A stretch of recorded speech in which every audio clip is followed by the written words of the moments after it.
থানা পরিদর্শনে আসবেন স্বরাষ্ট্র উপদেষ্টা, এমন খবরে উচ্ছ্বাসিত আনন্দিত থানা পুলিশ। স্বরাষ্ট্র উপদেষ্টাকে বরণ করতে বিছানো হয় লাল গালিচা, কিন্তু থানা চত্বরের মাটিতে লাল গালিচা বিছানো নিয়ে বাদে বিপত্তি।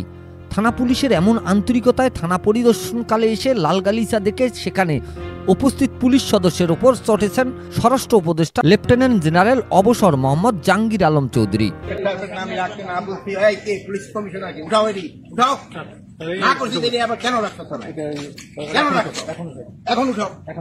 দশ এপ্রিল বৃহস্পতিবার সিলেটের মেট্রোপলিটন পুলিশের এয়ারপোর্ট থানায় এ ঘটনাটি ঘটে।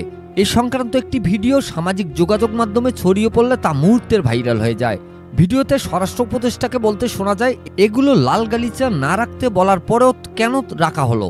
এগুলো এখনই উঠিয়ে ফেলো, যেগুলো করতে নিষেধ করি তোমরা সেগুলোই করো। পরে উপস্থিত পুলিশ সদস্যের সঙ্গে কুশল বিনিময় করে থানা পরিদর্শনের জন্য ভেতরে প্রবেশ করেন স্বরাষ্ট্র উপদেষ্টা।